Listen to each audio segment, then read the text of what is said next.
우리 한번 따라해 보시겠습니다. 성령의 역할을 대신할 수 있는 것은 없다. 세상을 살아가는 우리들은 매일매일 많은 결심들을 합니다. 하지만 현실에서는 그 실현이 어렵다는 사실을 또한 경험합니다. 그런데 신앙에서도 그렇습니다. 말씀을 듣고 깨달을 때의 결심은 쉬운데 우리의 현실에서 끝까지 순종하여 열매를 맺기가 쉽지 않습니다. 선한 열매를 맺으며 살겠다고 결심하는데 현실에서는 그렇게 쉽게 되지 않는다는 것입니다. 그러다 보니까 말씀을 아는 것과 말씀대로 사는 것은 별개의 문제라는 생각을 합니다. 기도에 대해서도 자신은 다만 기도를 자주 못할 뿐이지만 잘 알고 있으니까 괜찮을 것이라고 자조합니다. 우리의 결심이 현실 앞에서 번번이 무너지는데 과연 나의 신앙은 바르게 성장하는 것입니까? 나에게도 열매를 풍성히 맺는 그런 때가 다가올 수 있겠습니까? 성경은 분명히 할 수 있다라고 말씀하고 있습니다. 신앙의 결심을 현실에서 이룰 수 있고 바르게 성장할 수 있습니다. 하나님이 기뻐하는 풍성한 열매를 맺을 수 있다는 것입니다. 여러분, 어떻게 하면 나의 신앙의 결심이 현실에서 이루어질 수 있겠습니까? 오늘 저는 성령의 역할을 대신할 수 있는 것은 없다라는 제목으로 하나님께서 이 마지막 시대를 살고 있는 우리들에게 주시는 세 가지의 은혜를 함께 나누고자 합니다. 첫째, 우리를 구원하시는 하나님의 구원 계획을 먼저 바르게 알아야 합니다. 무엇을 알아야 한다고요? 하나님의 구원 계획을 알아야 한다는 것입니다. 자, 우리의 첫사람 아담과 하와가 하나님의 말씀을 불순종한 이후부터 우리 모든 인간은 죄와 사망 그리고 마귀의 종이 되었습니다.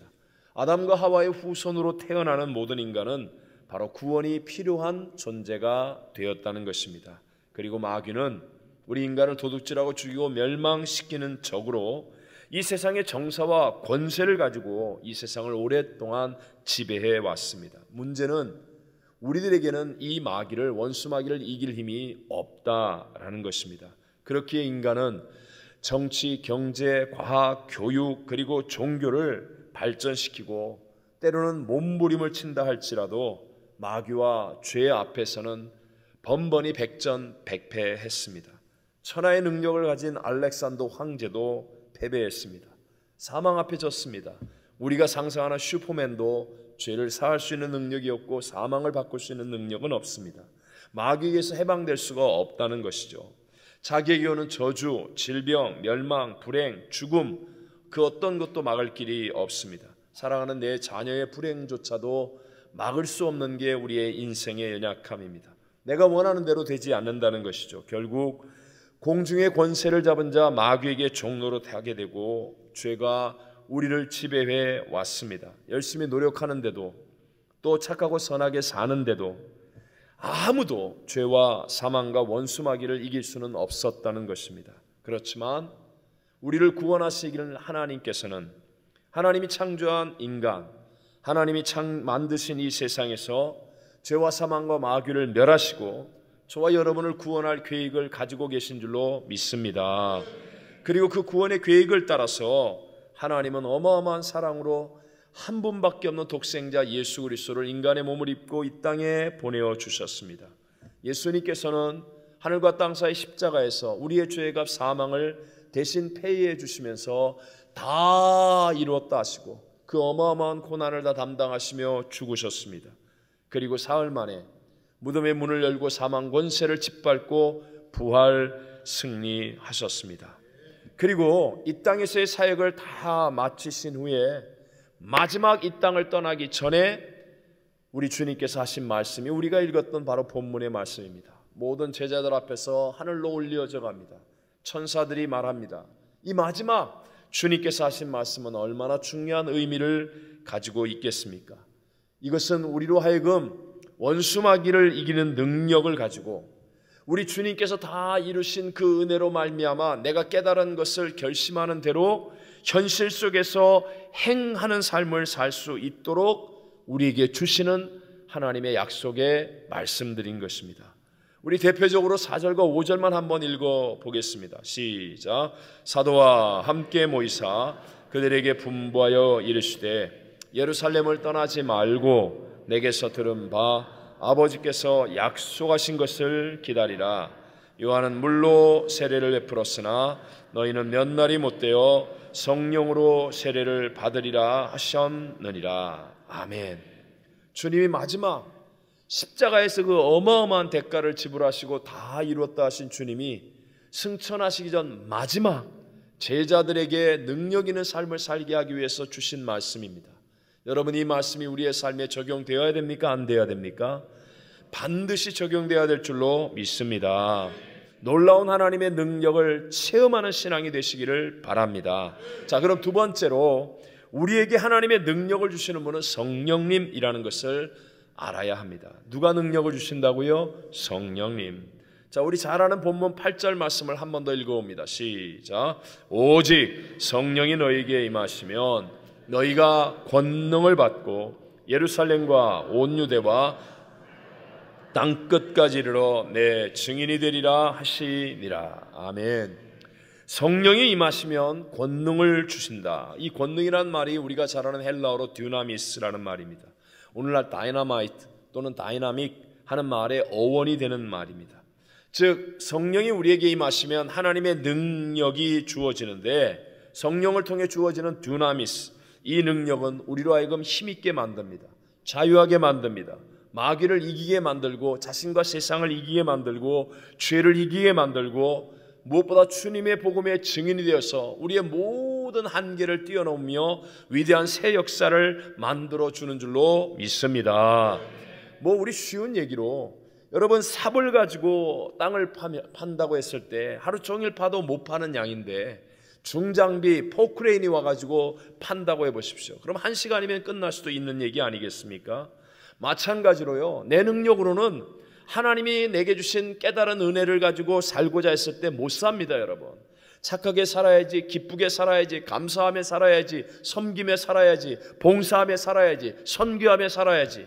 놀랍게도 깨닫긴 깨닫는데 능력이 따라오지 않는다는 거예요. 삽질 몇 번 하다가 지쳐서 쓰러지는 것처럼 몇 번은 하지만 결국 원망하고 불평하고 남의 탓하고 세상 탓하다가 주저앉고 만다는 것입니다. 그러나 성령이 우리에게 임하시면, 그래서 하나님의 능력이 임하기 시작하면 내가 가늠할 수 없는 수천 수억만 가지의 방법으로 역사하시는 하나님의 능력으로 말미암아 우린 끝까지 승리하는 놀라운 은혜의 체험, 하나님의 역사를 체험하는 사람이 되어질 줄로 믿습니다. 자, 한번 이렇게 생각해 보십시오. 분명히 예수님께서 십자가에서 다 이루었다 이렇게 말씀하시고 죽으시고, 그리고 사흘 만에 사망 권세를 짓밟고 무덤문을 여시고 부활 승리하셨습니다. 그런데 왜 성령 하나님이 이 땅에 오셨습니까? 한 번만 생각해 보십시오. 아니, 아무 이유 없이, 아무 뜻 없이 성령 하나님이 이렇게 우리에게 오실 수가 있겠습니까? 하나님이 그 성령을 보내주기 위해 예수를 통하여 하나님의 약속을 기억하게 만들고 이렇게까지 해서 성령님이 오셔야 할 이유가 있겠습니까? 그것은 내 힘으로는요 안 되기 때문이라는 거예요. 율법을 다 감당할 수가 없고 안 되기 때문에. 자, 성경에는 이렇게 말씀합니다. 누구든지 주의 이름을 부르는 자는 구원을 받으리라. 여기서 누구든지라는 말은요 100%를 얘기하는 거예요. 주의 이름을 부르는 자는 세상 말로 얘기해서 한국 사람, 미국 사람, 중국 사람, 어느 나라 사람, 홈리스, 부자, 건강한 사람, 병원에 입원한 사람, 누구든지 100%. 근데 여러분 한번 생각해 보십시오. 나를 쳐다보면 과연 100% 이게 믿어집니까? 주의 이름을 부르기만 하면 누구든지 100% 구원을 받는다, 이 말이 우리를 바라보면서 과연 이것이 가능할 것이라고 생각합니까? 아닙니다. 안 되기 때문에 여러분 성령 하나님을 우리에게 보내어 주신 줄로 믿습니다. 자, 요한복음 16장 7절과 8절에 이렇게 말씀하죠. 시작. 그러나 내가 너희에게 실상을 말하노니 내가 떠나가는 것이 너희에게 유익이라. 내가 떠나가지 아니하면 보혜사가 너희에게로 오시지 아니할 것이요 가면 내가 그를 너희에게로 보내리니 그가 와서 죄에 대하여 의에 대하여 심판에 대하여 세상을 책망하시리라. 아멘. 예수님께서 말씀하지 않습니까? 내가 떠나가는 것이 너희에게 오히려 유익이라. 이유는 단 하나, 예수님이 떠나가셔야만 누가 오신다고요? 보혜사 성령 하나님이 우리에게 임하실 것이기 때문에. 여러분, 우리가 자녀를 가르치려고 해도 자녀들도 말도 안 듣습니다. 하물며 여러분, 누구를 가르칩니까? 예를 들어 기독교와 동성애가 싸우고 있습니다. 성경의 진리를 우리는 지키려고 하고 세상의 풍습을 따라서 우리를 잘못됐다고 얘기합니다. 여러분, 과연 우리의 힘으로 그 사람들을 설득할 수 있겠습니까? 우리의 힘으로, 아니 나의 힘으로 하나님의 말씀을 거역하고 있는 내 주변의 사람들을 설득할 수 있겠습니까? 안 됩니다. 나 자신도 설득이 안 되는데 어떻게 내가 남을 설득합니까? 그런데 놀랍습니다. 성령이 임하시면요, 죄에 대해서 의에 대해 심판에 대해 책망하시며 어떤 사람도 변화되고 새 사람 되게 만드시고 하나님의 능력 안에서 말씀을 따라갈 수 있는 사람이 되게 만들어 주시는 줄로 믿습니다. 여러분, 일반 세상 종교는 죄를 말하지 않습니다. 왜냐하면 죄를 해결할 답이 없기 때문에 그렇습니다.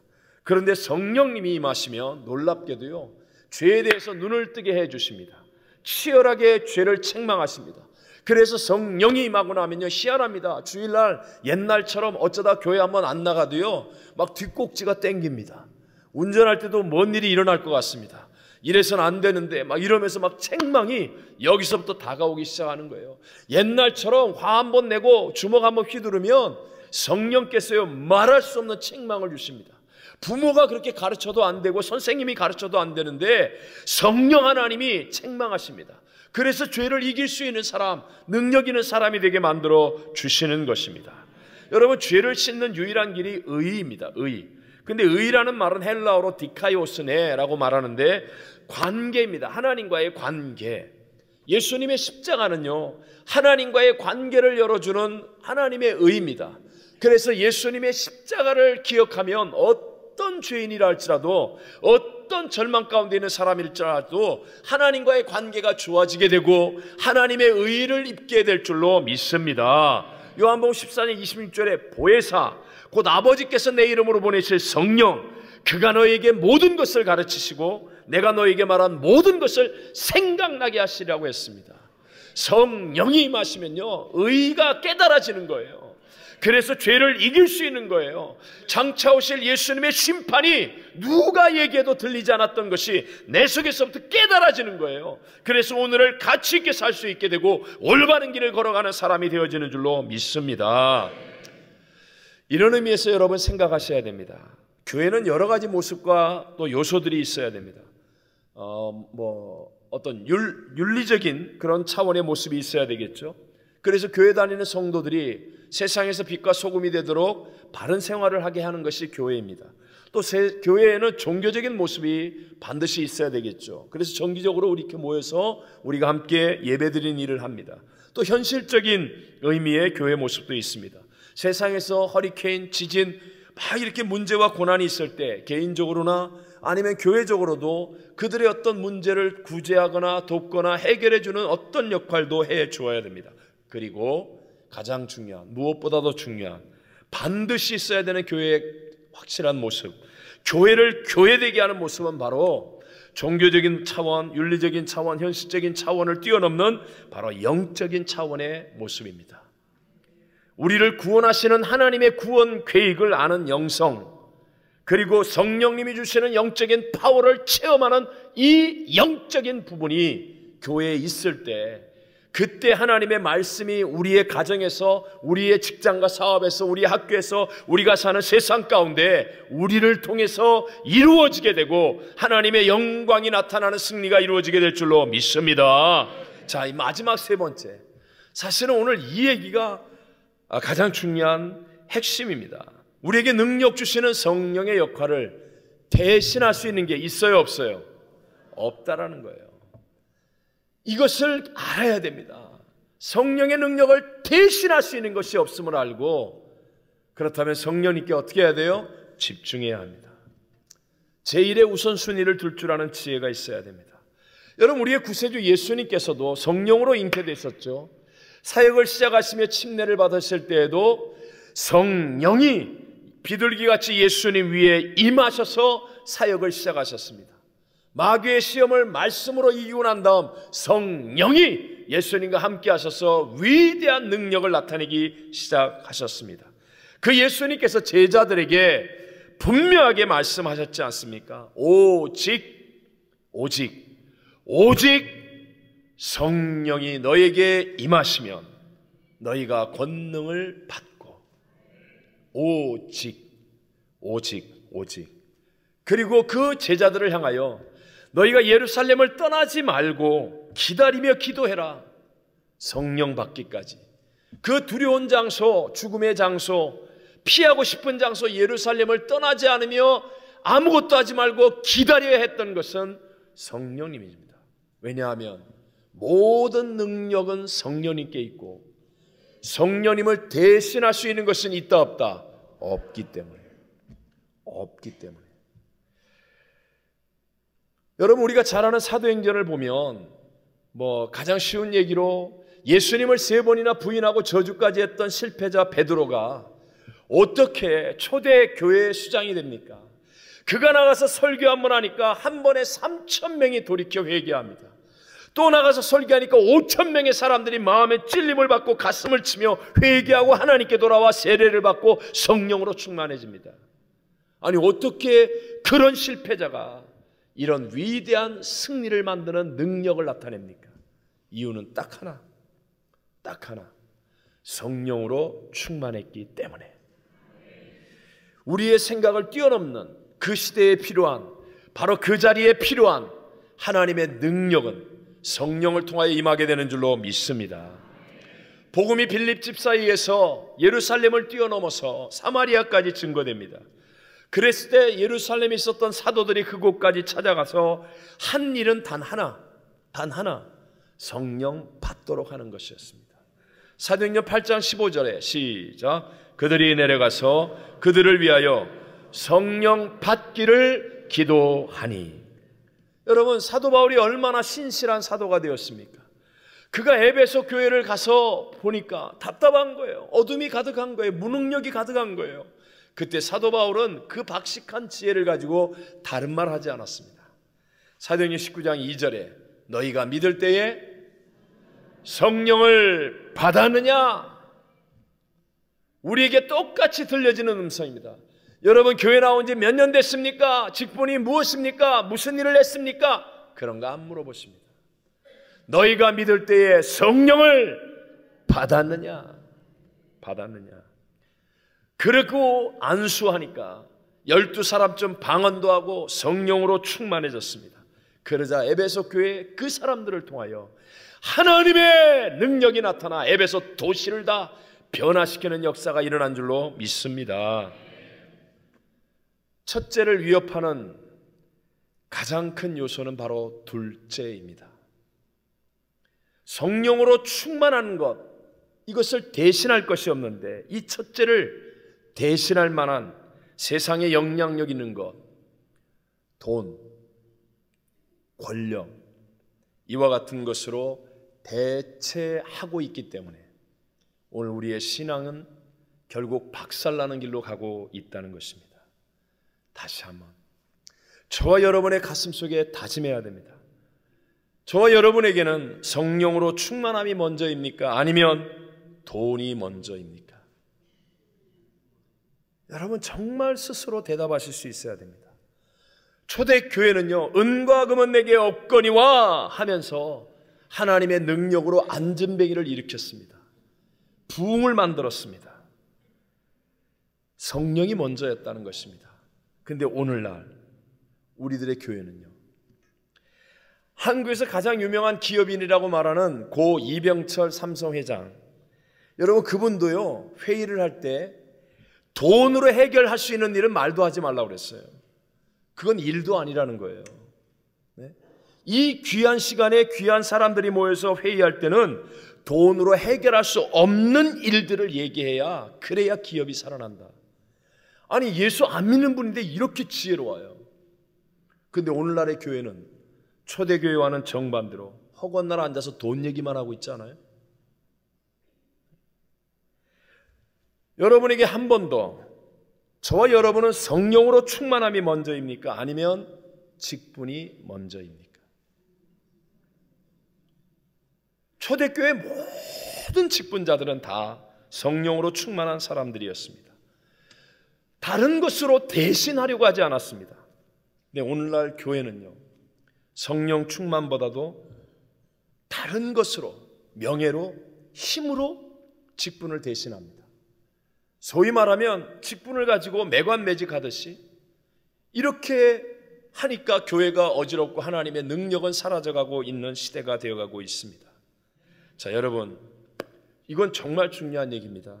하나님의 구원 계획은요, 우리를 예수 그리스도의 핏값으로 사신 다음에 성령님이 거하시는 성전을 삼기 원하신다는 것입니다. 한번 여쭤보겠습니다. 여러분, 예수님이 정말 나의 죄를 대신하여 죽으시고 부활하신 내 구세주가 되었다고 믿으시면 아멘 하시겠습니다. 그렇다면 이것으로 여러분 끝이 아니라는 거예요.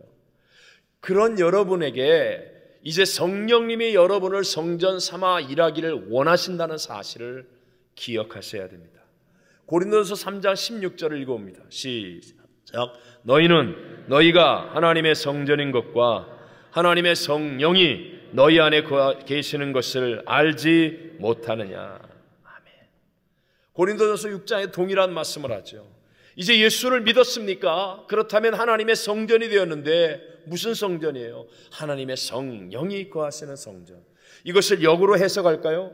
그렇다면 누구든지예요. 예수를 믿고 난 다음에 하나님의 성령님에 대한 인재의식을 놓치지 않으면 반드시 성령의 충만함을 체험하게 될 줄로 믿습니다.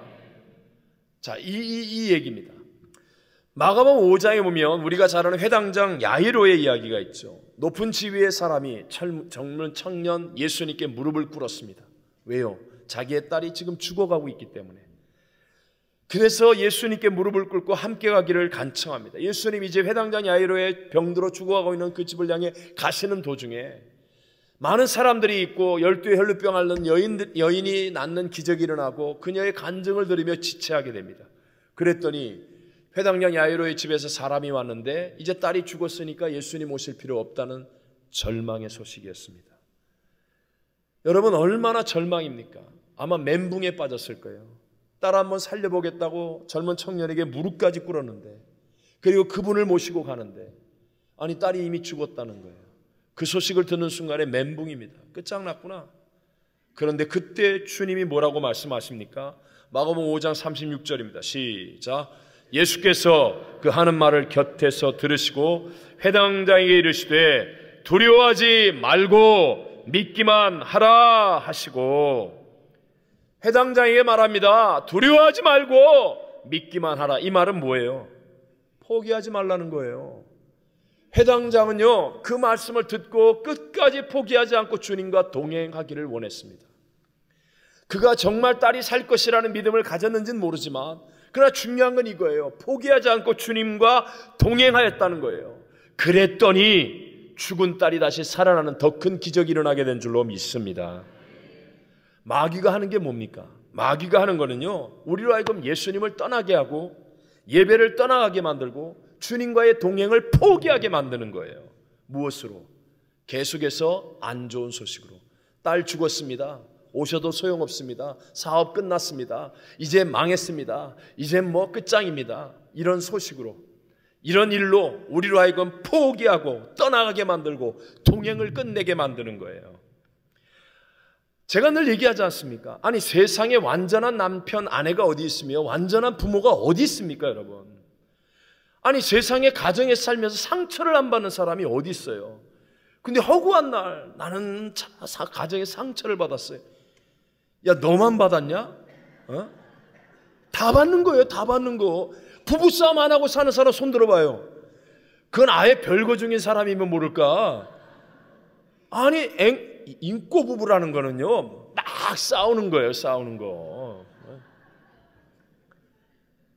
교회 생활을 오래 하면 할수록 상처를 받는 거예요, 여러분. 교회 오래 다녔습니까? 그러면요, 상처가 많은 거예요. 10년 전의 상처, 20년 전의 상처, 30년 전의 상처. 상처가 있는 거예요. 그런 상처를 계속 기억하고 말하게 만듭니다. 지금은 인터넷 시대 아닙니까? 전 세계의 문제들, 나쁜 것들 순식간에 모든 사람들의 생각과 입술에다가 그냥 넘치게 하는 거예요. 그래서 예수님을 떠나게 만들고 동행을 포기하게 만들고 성령님께 대한 임재의식에 집중하지 못하게 만드는 거예요. 문제를 말하다가 성령님께 집중하지 못하는 순간에 능력은 사라지는 거예요. 내 힘으로 문제를 해결할 수 있을까요? 아니라는 거예요. 그래서 마귀는 모든 수단과 방법을 동원해서 문제를 말하고 문제를 생각하고 문제 속에 빠지게 해서 내 약점, 내 상처, 이것저것 잘못된 거 이런 걸 통해서 우리의 마음과 방향과 생각과 입술이 성령님과 함께하지 못하게 하는 겁니다. 여기에 져서는 안 된다는 거죠. 제가 늘 얘기하지 않습니까? 열심히 사는 집은요, 잔치도 많이 하고 대접도 많이 하고 베풀기도 잘하고 건강해서 밥도 자주 먹고 많이 먹고 그런 집은 쓰레기가 많이 나와요, 안 나와요? 많이 나오는 거예요. 열심히 일하는 사람에게는요, 상처가 많이 생기는 거예요. 문제가 많이 생기는 거예요. 중요한 건 쓰레기는 어디다 버리면 돼요? 쓰레기통에 버리면 되는 거예요. 쓰레기를 왜 걱정합니까? 버리면 되는데. 근데 왜 쓰레기를 입에 달고 다닙니까? 왜 쓰레기를 손에 들고 다닙니까? 왜 쓰레기를 주머니 안에 놓고 다닙니까? 입만 꺼내면 쓰레기 같은 얘기. 그냥 뭐만 했다 그러면 문제, 누구 악담, 무슨 상처. 그러니까 성령의 능력이 안 나타나는 거예요, 여러분. 쓰레기는 어디다 버리라고요? 쓰레기통에. 십자가 앞에 다 내려놓고요. 그 다음에 우리가 해야 될 일은 문제 없는 사람 없어요. 열심히 살면 문제, 바르게 살면 문제, 오래 있으면 상처, 다 그런 거예요. 그거 다 십자가 앞에 내려놓고, 그리고 우리는 성령님께 집중하고 포기하지 않는 거예요. 세상이 끝장이다, 안 된다, 망했다. 아니에요. 하나님의 능력은 내 생각을 뛰어넘어요. 내가 알지 못하는 수억만 가지의 방법으로 역사하시게 되어 있어요. 내가 어떤 문제 속에서 포기하지 않고 성령님을 의식하고 성령님을 사모하고 성령님을 의지하고 나아가면 하나님의 능력을 통해 놀라운 새 역사를 만들어가게 될 줄로 믿습니다. 여러분, 우리를 구원하실 하나님의 계획은 예수를 믿는 우리들에게 성령님을 보내주신 것입니다. 성령님을 대신할 수 있는 것이 있는 것처럼 착각하지 마십시오.